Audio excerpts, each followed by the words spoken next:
Broadcasting live. It's America's longest running talk show on computers. It's Computer America, bringing you the biggest names in technology with guest interviews, new products, and your emails. Listen live at computeramerica.com on any device around the world.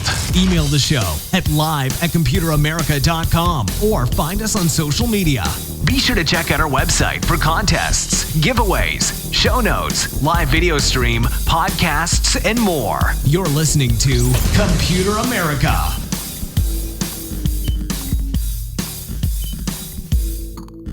Hello and welcome into the Computer America Show. We are the nation's longest running, nationally syndicated radio talk show on computers and technology. Thank you for joining us. I'm your host, Ben Crossman, and everyone out there, I hope you're doing really well. You're having a great Wednesday afternoon, and you are ready for some Computer America because we have one of our favorite correspondents here with us today, and we are going to be talking all about cybersecurity, tons and tons and tons of different topics and articles and things like that, things to keep you safe, and of course are very relevant to everyone's everyday lives. So if you haven't been keeping up in the cybersecurity space, this will be the show for you. So everyone, once again, welcome into the program. Let's go ahead and just get a few things out of the way, including computeramerica.com. That's where you'll find everything from the show notes, articles, links to our guest website, contest, reviews, and more. Everything that we do here on Computer America can be found on our website. Also, be sure to check out the live video portion where you can watch Computer America and not just listen, which can also be found over at twitch.tv/Computer America.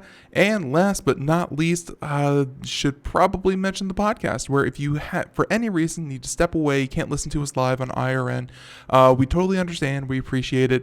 And check out the podcast. It's today's show in its entirety, rebroadcast wherever podcasts are heard. So, with that being said, let's go ahead and bring our guest on, get started.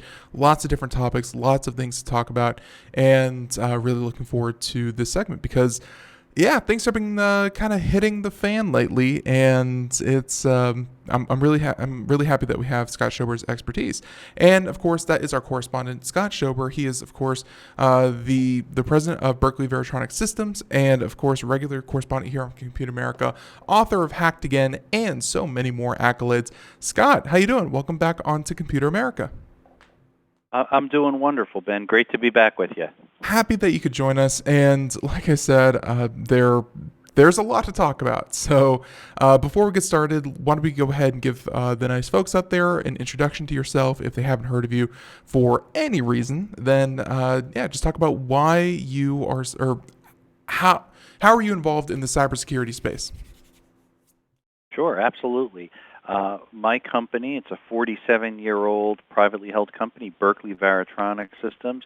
We've been developing wireless technology and solutions for many, many years. Many of our customers are government security companies, DoD agencies, so on and so forth, and a lot of the spin-offs of the products and things we make tie in very, very closely and parallel the world of cybersecurity. So I'm always knee-deep involved in different cybersecurity breaches, doing research, and then developing solutions to help combat the cyber threats, especially when it's tied in very closely with wireless threats.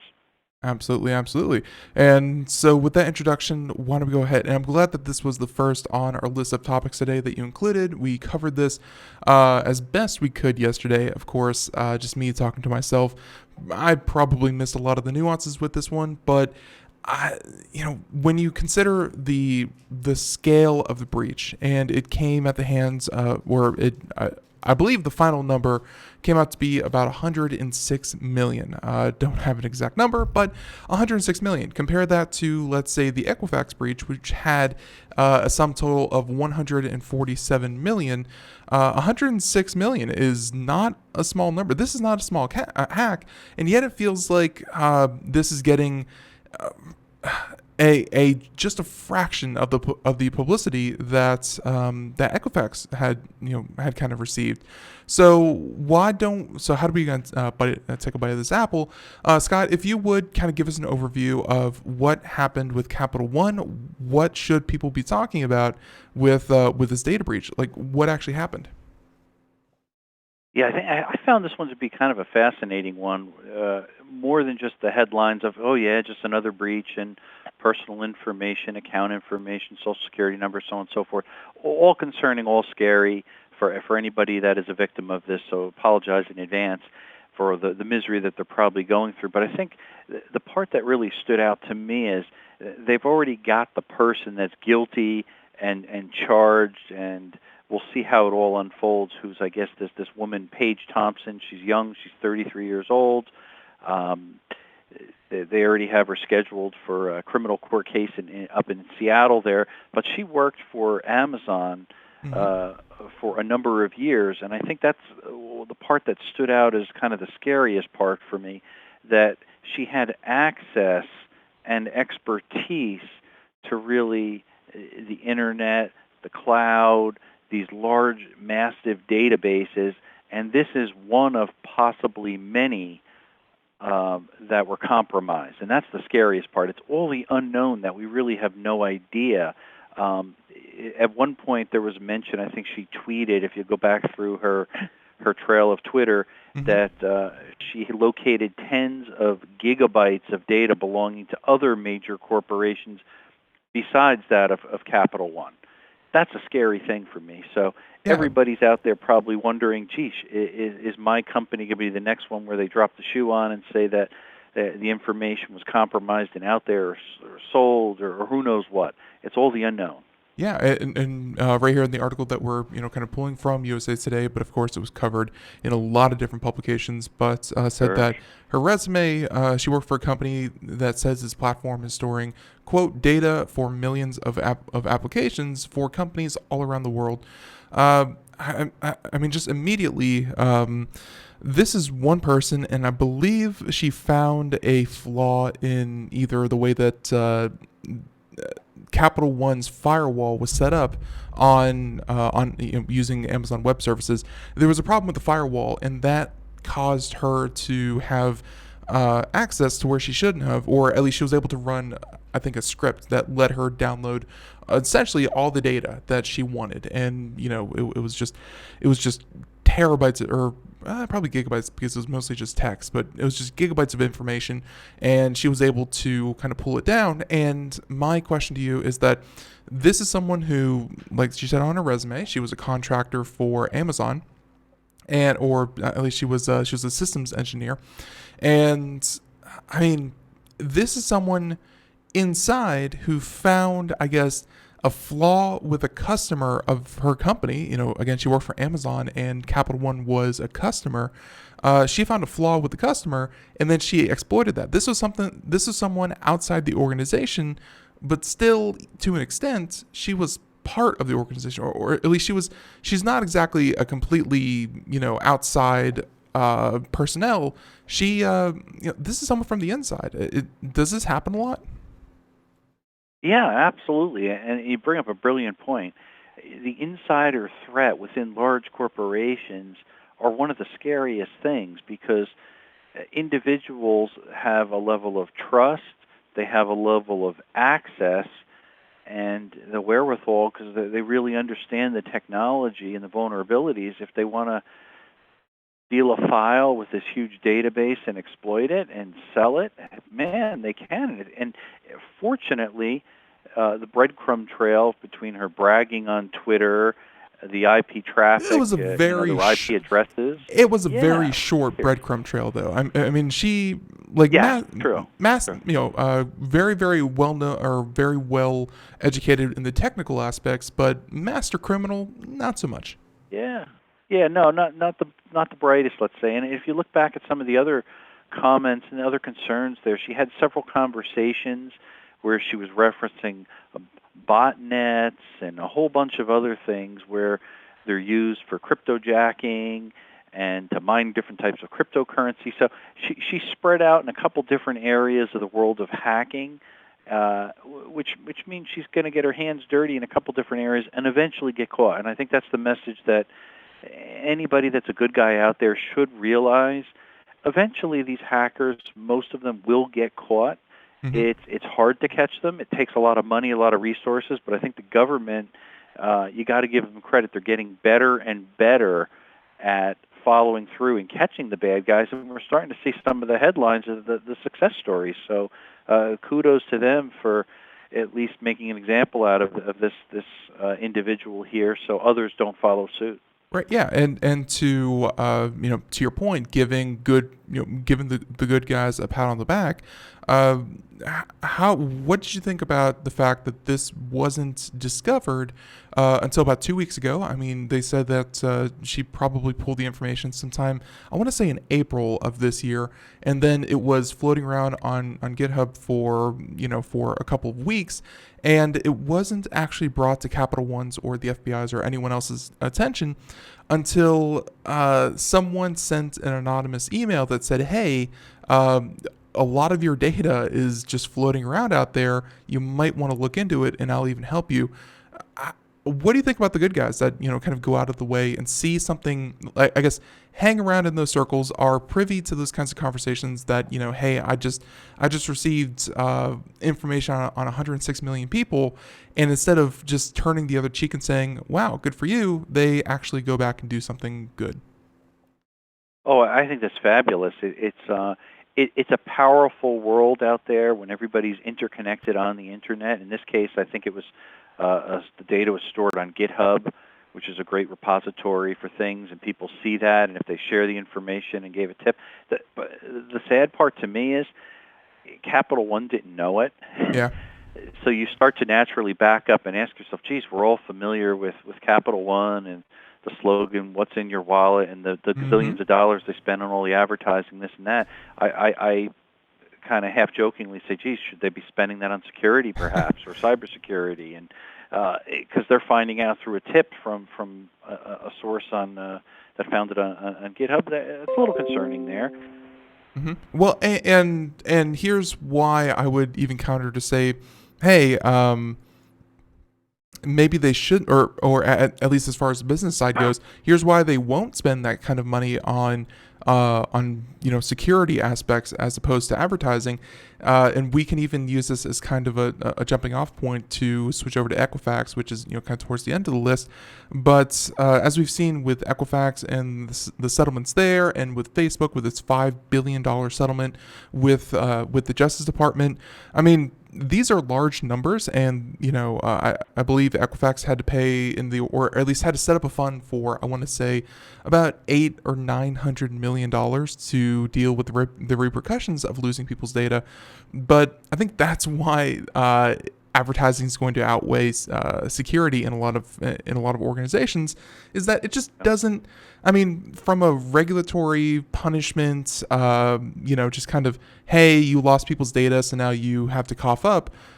It's infinitely cheaper. It's very inexpensive to remedy losing half the country's, private information, isn't it? Like, it's very inexpensive what these companies are having to kind of pay in restitution. Yeah, it is, and in many cases, like, I call it a slap on the wrist, and that's Mm-hmm. bad. And there's another layer below that. To your point, keep in mind some of these companies also have cybersecurity insurance that covers many of these things, be it breach notifications, be it the cost for credit monitoring for free for a year, 3 years, 7 years, all these different things that are being thrown around out there. So are they taking the brunt of it? Really not. I think they're getting away with murder. So when we do hear an example of somebody being forced to pay out some restitution for exposing personal data, I say good. and it's got to keep happening. Otherwise, companies will not spend and focus in the right area. But you're right. More time and money is being spent on the advertising side than the security side. Still, very disproportionate. Yeah, extremely. And by the way, I said about $900 million. I was wrong. Equifax will have to pay at least $575 million. That number may go up, of course, according to how many people kind of file a claim. Although you have an article here again from USA Today saying that why you won't get the 125. So before we even get into the details of why you might not get your money, everyone, we of course want to direct you. We did a whole show on this. I want to say last Thursday when it first came out that you can go to a website. It's like a Equifax data breach settlement or something like that. You can just punch that into Google and it will take you to the website. You can punch in your social security number and your first and last name or something like that, and it will tell you if you were compromised. And by the way, out of my particular household, 2 out of the 3 of us were. So, 147 million people affected. It's going to be a number of you. But all in all, I mean, Scott, kind of digging into, I'm assuming that you dug into kind of the terms and conditions to actually get the money. Equifax, for someone who put the entire country at an inconvenience, boy, will Equifax make you jump through hoops before they sign off on that check. Yeah, and the part that bothered me as I started digging into this, and probably myself, like all your listeners, you hear, hey, am I affected? And I may get $125. Right away you say, wow, that's great. Maybe I should fill out the stuff. Mm-hmm. But once you start filling out the stuff, what do they ask for? Once you have to start providing your Social Security number or part of it and your name and other information, I put the pause button on right away. And a couple of people I talked to said, I'm not going to give them any more information. They already lost and misused my information. Why is that such a concern? Well, what's the number one thing that starts to happen? There's a lot of scammers out there and a lot of people that will have a redirect if you click here, get your $125 check right away. And innocent people will probably be saying, hey, I'm really upset. I want that $125 check, and all they're thinking about is what they're going to spend the money on and not whether or not they're giving away more personal information that could be used against them. So caution, red flags, be careful before you start giving away the store there to see if you might get the $125. And then one other point that I really want to point out is the $125 is the maximum based upon what the legal settlement is. So right. You could get up to $125, which means you may get $1.25 in the mail for a check. So be careful. How much is your time worth, and what are you giving away for the potential for getting some money payback on this? So one thing that I also want to direct people to is that if you provide proper documentation, you can also up that a little bit. This is something that I heard of a tip. It's right here, this first line, other cash payment up to 20 hours for $25 per hour. If you can prove that you were on the phone talking to someone to to freeze your credit or to change passwords or to do anything in response to having your data compromised, you can be paid another $500 on top of the $125 if you do that. But here's the thing, like you said, that $125 is on contingent that you already signed up for a credit monitoring service. And Scott, here on Computer America, like, first of all, no one advertises with Computer America for the purposes of credit monitoring, so I can't recommend anyone. But there's none that I can really, kind of say off the top of my head that's like I immediately trust. Let's say free credit monitoring or a free credit report or whatever. Like, that's another third-party company that I have to trust my personal information if they're going to give me the $125, or I just have to bite the bullet and say, okay, I trust Equifax yet again to monitor my credit because they messed up in the first place. Like, they're kind of forcing you to make another transaction with another company. Exactly, and I view it this way.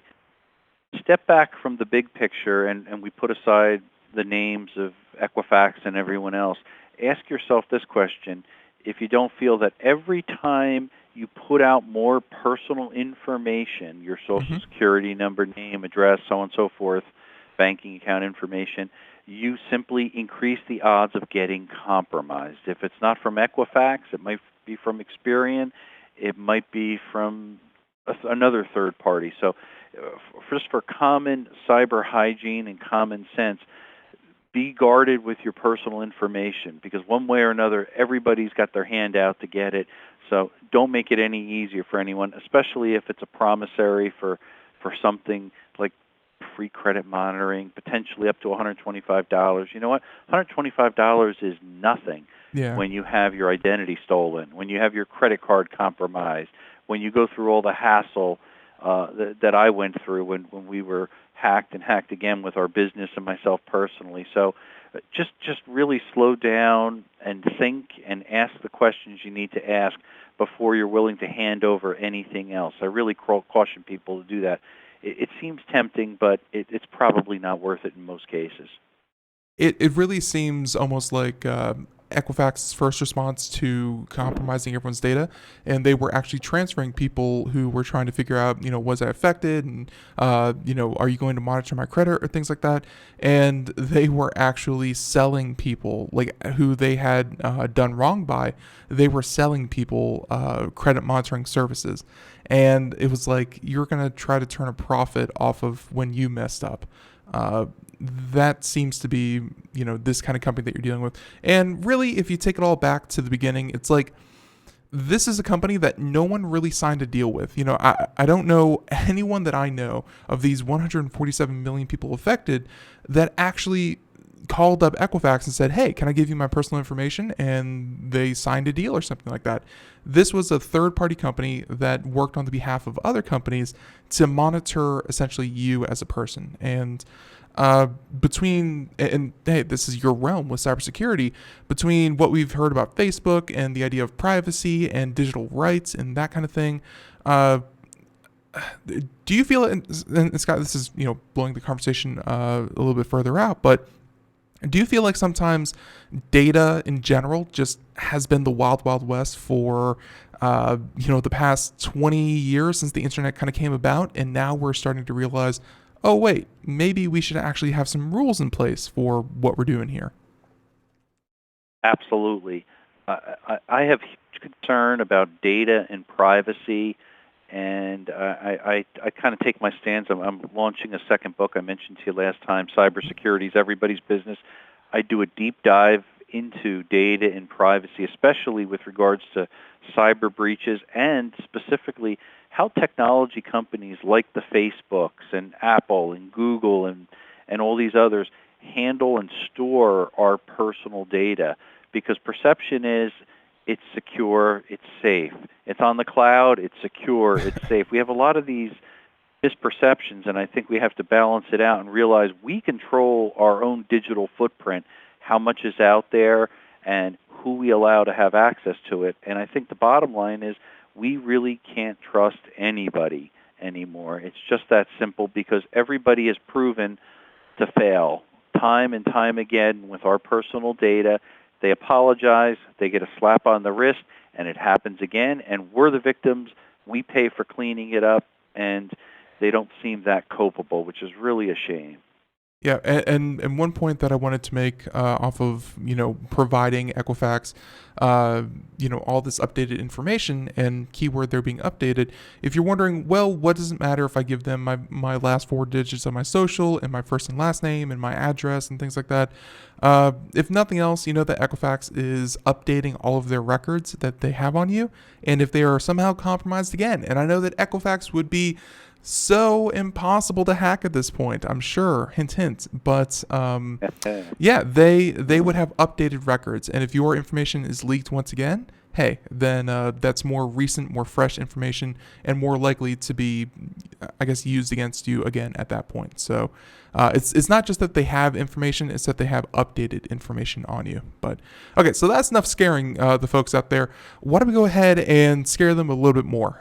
You mentioned we were just talking, kind of abstractly about data and things like that. And one story that I kind of had to gloss over because I didn't really know how to tackle it was the fact that FaceApp was getting kind of a resurgence. I believe it came out a couple of years ago, 2016, 2017, I believe. And FaceApp has a bunch of different filters, the most recent one being one where it ages you up or down, I think, but mostly up, where younger people would take photos of themselves and be like, hey, this is what you look like when you would be 50 or 70 or 90 or whatever. FaceApp was something that really didn't take much from you other than the information on your phone, which I'm sure is things like location data, access to your camera, and then they took your photo, put it through their software, I believe on their servers, and so on and so forth. The point is, people were sending millions upon millions of selfies to this random app that I guess no one really took the time to think about who owns this again. And I don't know. Could you talk about FaceApp for a bit? Because this was a very interesting absolutely. story. Yeah, for those that are maybe under a rock and haven't had a chance to use FaceApp, it's a cool program. I've played with it, used it. Everyone I know has played with it and used it. It got a second resurgence, I think, really with the FaceApp challenge once celebrities got involved and they made themselves what they look like now. They took that picture and they pushed it out a couple decades, and every celebrity under the sun started putting photos out there and playing with it. And that's where I think it got that resurgence and buzz, where it pushed it over 80 million users. I think it's over 100 million users now actively using it, loading all of these wonderful selfies and photos and so on and so forth. And you're dead right. Everything's geotagged, and when you look at the terms and conditions, if you can actually find them, and I challenge people to actually find them and read them, because wow, it's buried and it's challenging. But when you do, you realize they own the photo once they have it. It's not handled on your device, the actual AI-driven photo augmentation to make you look older, but rather remotely, and it's stored on their server. To add insult to injury, the parent company is located in St. Petersburg, Russia, and that's when all the red flags went up, because people said, oh no, Russia's collecting all the photos of every American citizen now, and with the upcoming election, panic strikes, of course, and that's when it became a big concern on the government side, and the politicians started stepping in to say ban this and so on and so forth. However, with some research, you can clearly find all the photos are stored actually on an Amazon server in the United States at this moment. And there was a lot of misinformation that they said FaceApp took all the photos off of your device. Could they do it? Sure. Do they know? Only the ones that you tap on and allow. So users don't have to overreact and think they've taken all your photos and everything else and they're storing on some remote server in Russia, because that's really not the case. But what we do have to be concerned with is if you download the app, is what you give them or give up is not just permissions for some personal information and photos and things on your phone. To me, more importantly, is they are allowed to see what websites you actually have access.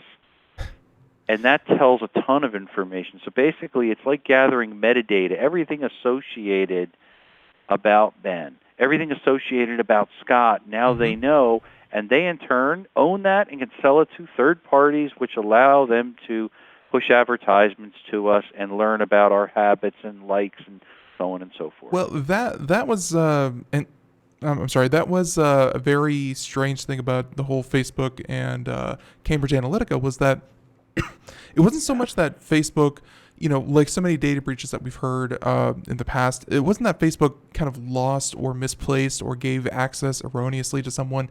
Essentially, they just allowed I guess they did give access. Well, it wasn't even erroneously. They just gave access to any developer who asked for it. So, let's say you have an application such as FaceApp. Facebook would say, okay, you're a developer, you want to work with Facebook, that's okay. You're going to need, obviously, access to the camera, maybe the microphone, and maybe location data, just so you can, user data, whatever.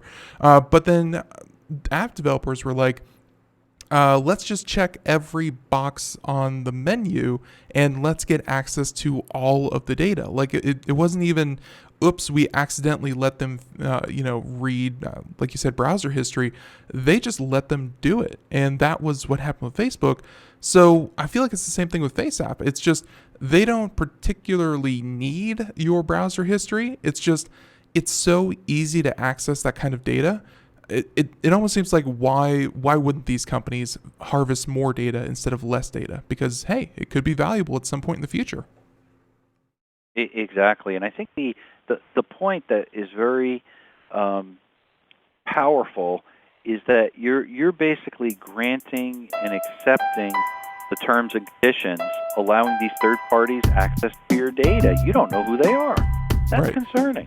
Right, definitely. And so, Scott, there's music playing in the background. We'll be right back. More Computer America, more Scott Schober. We're going to finish up with FaceApp, and then we're going to go ahead and move on to some of our other topics. Lots to talk about. Ladies and gentlemen, scottschober.com if you want to check out more of him and his writings and what he's up to. And, of course, computeramerica.com. Everyone, stay tuned. We'll be right back.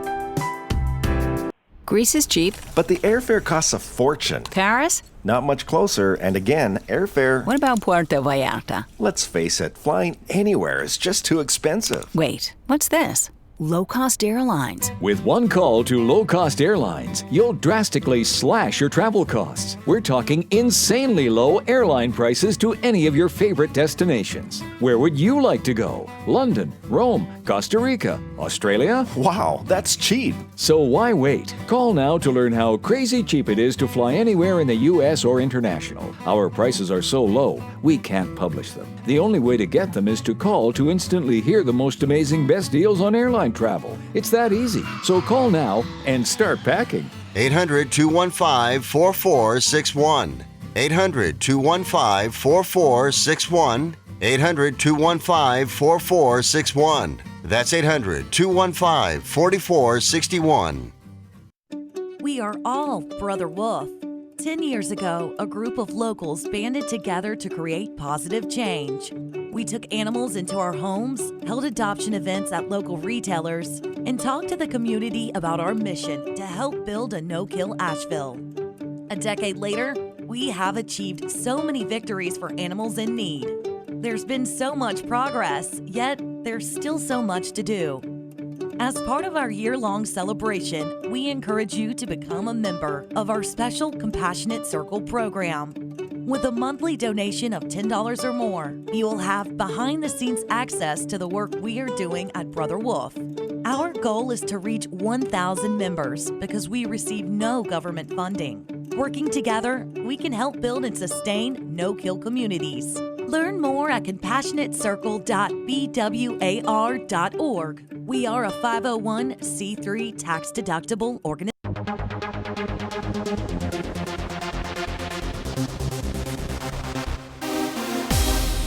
And welcome back to the Computer America Show. It is 32 minutes past the hour as we continue on here. And everyone, thank you so much for continuing on with us. If you're just joining us, we are talking with Scott Schober, of course, CEO at Berkeley Veritronic Systems, and of course, author of Hacked Again, scottschober.com if you want to check out his stuff. And we've been talking and by the way, if you missed any part of the show, podcast, wherever podcasts are heard, Google, I should say Apple Podcast. I can't say iTunes anymore because Apple's trying to kill iTunes. But and iHeartRadio, so on and so forth. Check us out there. So we continue on. And by the way, Scott, because during the downtime, I like to pretend that, I'm back here shuffling papers and, getting everything straight. But no, I'm just kind of twiddling my thumbs. And while I was twiddling, I was actually looking up, of course, the terms of service, which, by the way, I found them. Go Ben. And I was looking at the designated agent who owns the copyright for FaceApp, and it was Yaroslav Goncharov. I'm sure I mispronounced that, but he's founder and CEO at FaceApp. He's had some history in the tech space where he got his master's in computer science from St. Petersburg State University. He worked as a technical lead for Microsoft from 2003 to 2006. He worked as a chief technical officer at SPB Software, which is another kind of mobile software designing company. he's been, if nothing else, just working with Microsoft. He's been in the industry for a little while. And I'm actually kind of curious on what you think about this, because I've noticed it more since the political climate, and seeing St. Petersburg, Russia on an app. I mean, I guess if you're looking for a red flag, a country that flies a bunch of red flags is kind of one of them. But I mean, doesn't tech lately just seem to have this kind of, I don't want to say xenophobia, but this fear of China and Russia? And I know that we've talked about state-sponsored hacking, and it definitely is a thing, but private companies seem to get a lot of flack if they don't have, a US PO box, I guess. Absolutely. And you'll notice a big shift that's starting to happen. And I see this even in the wireless community, the technology world. United States, a lot of DoD agencies are very reluctant and will not now buy a lot of technology unless it's actually designed and substantiated to be made here in the United States. So there's a big shift starting to happen, whether that's the Trump push, or whether that's just because of the fear of spying from China and Russia and other countries, or maybe the culmination of everything. It's certainly starting to change. Sure. It's certainly strange because, and you may know better than I do, but I have not checked out the manufacturing capabilities of the United States. But when it comes to supplying not just the United States itself, but of course our strategic allies around the world, including Canada, Australia, the UK, European Union, so on and so forth, people who we freely trade data with on a regular basis, the United States or any of those countries I mentioned, none of them have the capacity that China does to produce. Let's say, for instance, there was a big hubbub about 5G antennas and the 5G infrastructure. Like, I feel like there's only China to rely on when it comes to wireless communications. Yeah, there is, and that's an interesting area. If you do look at some of the companies, the actual infrastructure between the fifth generation technology that's really a global standard, more than 65% of that is developed by Huawei. So basically, China's got their hands on this IP that's going to be a global communication. Then there's a bunch of other companies that also make up a smaller market share of that again are Chinese companies. So the concern is out there because espionage and spying and everything else that China is accused for, and there's been proof to it, is going to get a lot worse before it gets better. Yeah, it's but I always find it weird that when it comes to, we need to avoid let's say Kaspersky Labs when it comes to if you recall that whole thing, because Kaspersky is of course Russian, and of course they moved all their labs to I think like Norway or Sweden like that after the news. They tried to distance themselves from Russia, or say that we need to avoid Russia or China or some of these other countries. It's like, we kind of, that ship has sailed when we allowed all the tech companies to offshore manufacturing of our critical, like you said, kind of the 5G wireless antennas and things like that. We kind of wrote that, we made that happen decades ago, and now we're just kind of realizing that, oh wait, data, I guess, like so many of our other conversations, data is important, and maybe we shouldn't have let one company, especially a strategic adversary, have complete control of our infrastructure, right? Or I guess our wireless infrastructure. Yeah, you're dead on, because I think too much has been pushed offshore, and it's hard to pull that back. It takes years to get things offshore. It takes many years to get things back, and especially with technology changing so fast. The latest and greatest developments in IP, it's coming from outside the United States.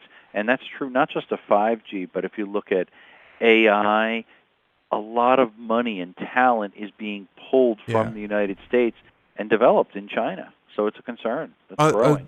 I have noticed that when it comes to self-driving cars, some of the most notable people who are getting poached, I guess, or moving to China with their expertise are people in the self-driving car industry who have worked for Tesla and worked for so on and so forth. There was actually a Chinese national who compromised, I want to say, a large portion of Tesla's. It was either Tesla's or Google's self-driving car algorithm, and he had it on like a flash drive, and he smuggled it out of the company like a day or two before he was supposed to be fired, or at least stop working there. And he mentioned that, yes, I did it. Yes, I stored it on a third-party server. Essentially, my bad. And yeah, suddenly he went from another self-driving car engineer to like head of technical operations in a Chinese self-driving car company. It happens all the time. Yeah, it does. And there again is what I call the insider threat. It's so easy for employees that have access to things that they can take it and steal it and move on to the next company or sell it to another country. It's really sad, but it keeps happening. Yeah, definitely. Now, so I guess this is a bit of a frightening episode, but we continue on. We're going to plow through, and with Scott, we're going to now talk about, hey, the hardware may be spying on us and so forth, but now the software. And actually, I was just driving home. I was out for lunch today, and I was listening to talk radio on the way back.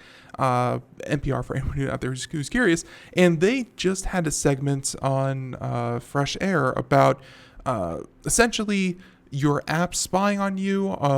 I don't want to say, of course, your digital assistants, because I don't want to wake them up and, hey, we like our human audience more than our AI audience. But they were doing an entire segment today on the impact of digital assistants and essentially, are they spying on you? And it's so weird that when this technology first came out, I remember making fun of the whole thing because I was like, hey, what could go wrong? And trust me, I was not the first one to make this joke. I do not claim that I'm the funniest person in the room, but it's like, hey, what can go wrong if we put a microphone in the middle of our room so that it gets the best reception possible? Like, that was the whole point of digital assistants. You're putting a microphone made by another company connected to another company, and suddenly everyone's concerned that digital assistants are spying on you. And of course, this video that you have here, of course, from Consumer Alert for Channel 12, talking about digital apps in general. Scott, how do you not wake up and just kind of put your head through a wall thinking, really, are we still shocked at this? Because I feel like this is something that we've been talking about for years.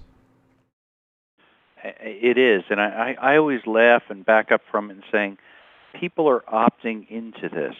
People are saying, hey, I want an Alexa, an Echo, a Home, a digital assistant, or whatever you want to call these things for throughout your home to make life easier.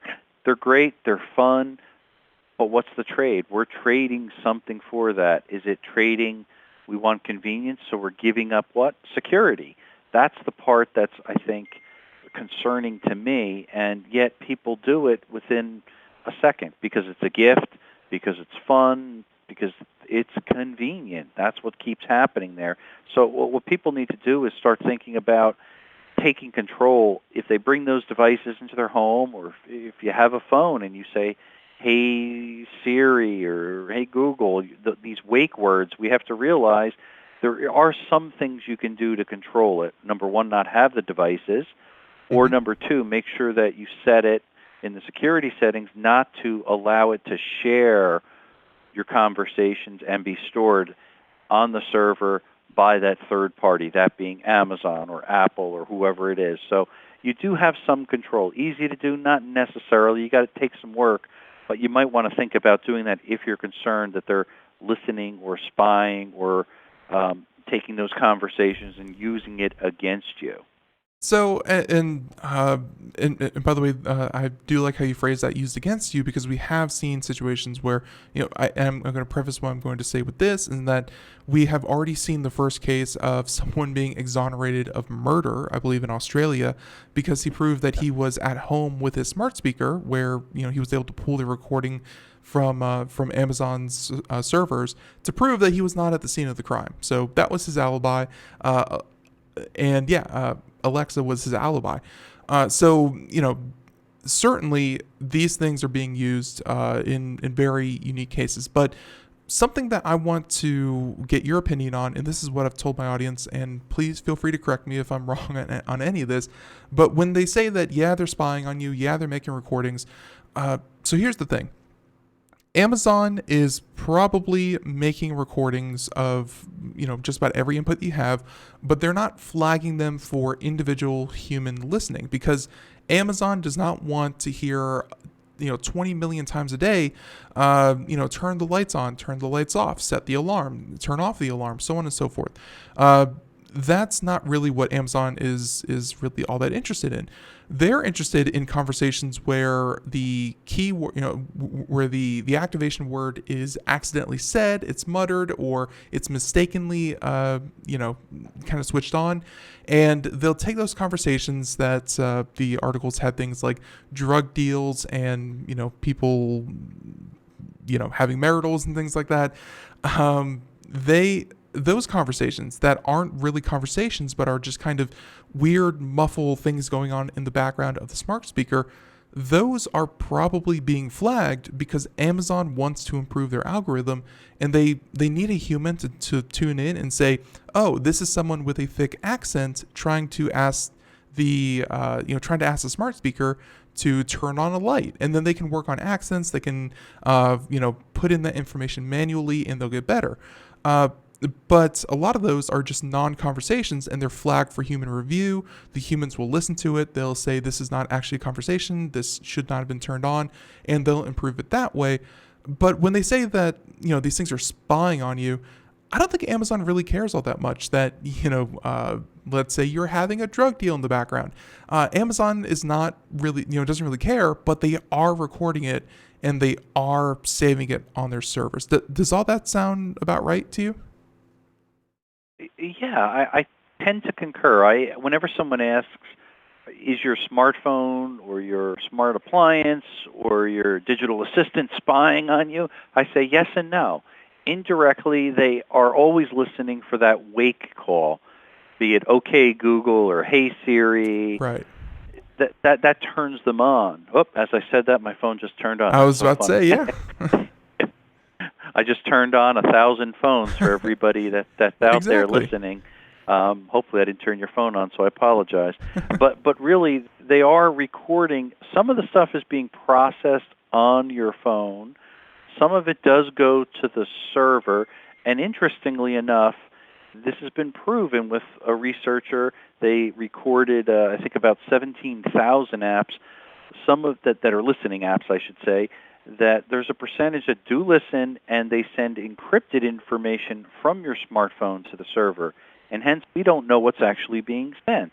So I'm very suspicious there, and I think more will come out as more research is actually being done between your smartphone and these different type of listening devices. Some have proven to actually be listening 100% to conversations.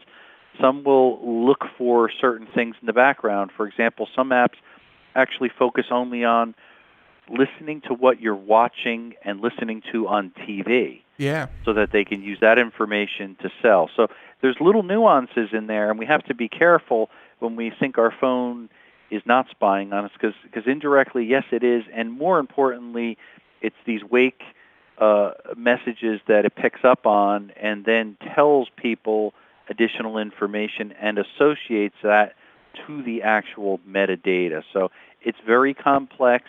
If you charted it all out, it starts to actually make sense, because they can now correlate a lot of other information as well.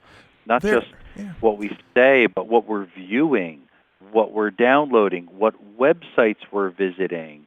All of those things, the culmination of it actually tells us as much as saying, this is what Scott Schober buys and likes to do, and here's his hobbies, and here's where he works. When you take all that information and put it together, that's what's the big picture. Yeah. So, and here was the article. It was actually published in Nature. I didn't even get a chance to bring this up on the show, so I'm glad that you kind of reminded me of it.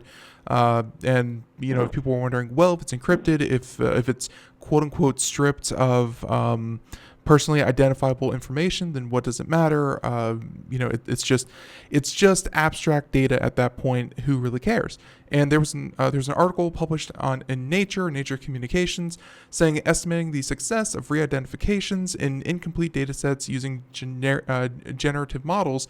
Very fun read. You should go, just take it out with the kids and read it. But the main gist of it is that, which you can see right here, kind of in the middle, saying that they were able to predict an individual's uniqueness ranging from 0.84 to 0.97. The point is, with low false discovery rate, they were able to find 99.98% of Americans would be correctly re-identified in any data set using 15 demographic attributes. And I think the article or the subject even goes even further by saying that they could actually identify, I think it was like 83% of people using simply 5 data points. And 83% is a very high number when it comes to the amount of people that they're, kind of sifting through. I just found this art, and this was just published about 3 days ago. I found it very interesting that even when companies, published July 23rd, even when companies say that, hey, we're going to scrub your personally we're going to scrub your name, and we're just going to have your location data and things like that, any number of those data points are just going to go immediately directly back to you. Like, even though all my data points don't say Ben on them, I don't know how many 28-year-old male, living in this zip code and enjoys, whatever kind of food they may have on me. Like, there's only so many data points you need before you can really narrow it down to to one person, right? Absolutely, and that's what's such a tell. I think it's amazing. They don't need your name anymore because they indirectly already have it. They know you. Maybe you're just an ID number, but all this metadata associated to you, it tells them everything. And what it does is it actually allows them indirectly to remove themselves from associating to you. So now they could say, well, yeah, I've got this person's likes, dislikes, and all this personal information, but it's not about Ben Crossman. It's about ID 3475. So it almost seems to separate themselves from the liability side of things. That's bad. That's really bad. But everybody's doing it. All tech companies are doing it. So we need to be aware and not put too much more data out there about ourselves. In fact, I encourage the opposite.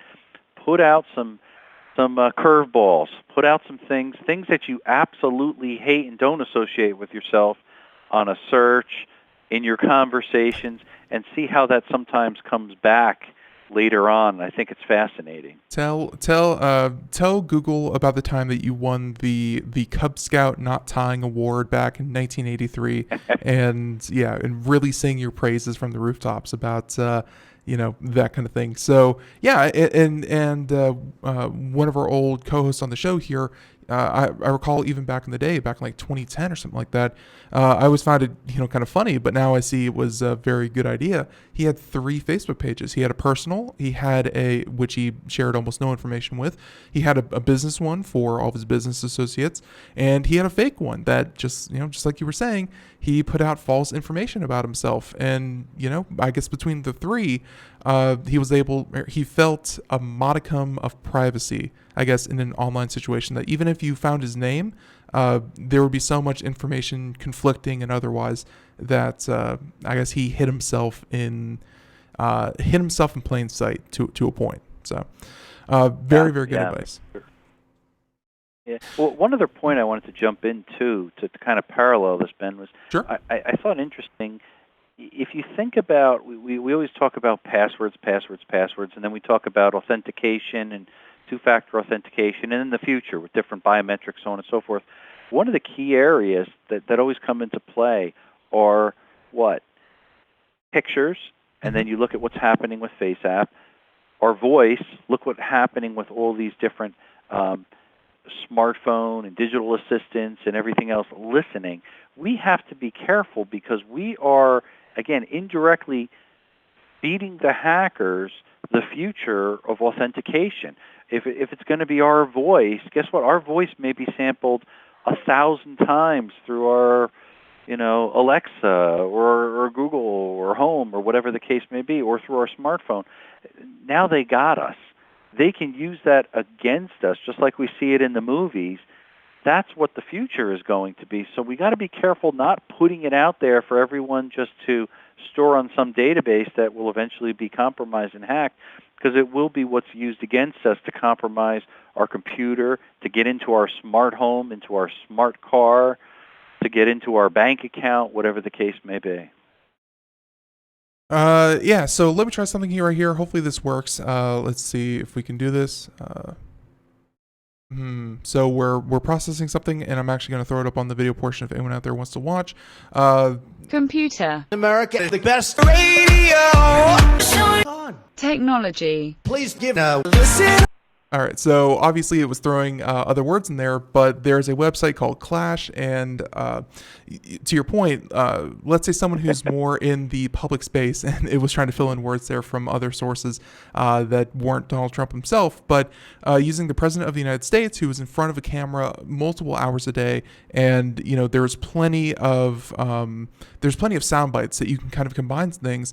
I mean, I've already seen, and I'm sure you've seen it as well, deep fakes and this ability to turn video and make, especially public figures, say anything you want because there's so much information to draw from. So many other examples of them saying words that they can then make completely new, unintended, different messages right there. Just kind of as they see fit. And, it's easy for Donald Trump, for Barack Obama, for, public officials. But what about when it's everyday people, like you said, that have hundreds or thousands of hours recorded on your digital assistant? They're going to be susceptible too. Yeah, and it's scary. In fact, I had, it was a couple of weeks back, I had Tricia Howard. She's a cybersecurity guru researcher. On a segment of my show, What Keeps You Up at Night, and it was on deep fakes, and we had a great conversation talking all about deep fakes, kind of where the technology is now, but where it's going in the future. And it's certainly an eye-opener when you see how powerful the medium of video is. It's convincing. People will watch it. If it's something thrown up on Facebook, they will take it as fact. If it's thrown up and it looks like a news clip, they will take it as fact. And, we could see, obviously, it works well because of all the fake news that is considered out there, and people believe in it. There's credibility depending upon who's behind it. The same thing is true with deep fakes. We got to be careful what we believe that we see or what we hear. Yeah, we have to be, just like the shift in photoshopping did for photos, where even if you have a photo, doesn't mean it's real. We have to go through that societal shift that even though you see it on video, does not mean that you're actually seeing it. So that's something. And by the way, I wanted to draw attention to one last topic that you have here, and this is Prescient Stefanie Drysdale's up. What keeps Prescient Stefanie Drysdale up at night? You mentioned one a couple of days ago. You dig very deep into very interesting topics. What was this topic with Stefanie? This is interesting because her background is in cybersecurity, and they deal a lot with investigations and all different types of investigations and backgrounds and things that are put out on social media. So you start to get a sense of how much information, again, is being put out there and how that can affect all of us. And I think we've talked about this many a times and warning people, think before you put too much information out there because it can be used against you. And there are many companies now that can effectively use this information for gathering backgrounds on people, for criminal investigations, if somebody wants to check someone out before maybe hiring them for a job, for a good background check. So it's this, I call it socialization of things, is really changing the world that we now live in. So a good warning to people, use caution before you just slap information on a resume, or more importantly, before you tweet something or fill your Facebook up with a lot of junk. Because I know myself, before I hire people, I go out on social media and I personally do a full background check on somebody and vet them myself, as well as hire a third-party company that can actually help me to understand and learn a lot about that individual. And I think that's really important to just, again, pause before you put out stuff. I'm not saying for people to lie, but realize things can be used against you in the not-too-distant future if you're not honest and you're not careful with how much information you're putting out there. Certainly. And by the way, I just have to say that the production quality of What Keeps You Up at Night and the video that you put out, man, you're killing it over there. Good job. Oh, and, thank you. Yeah.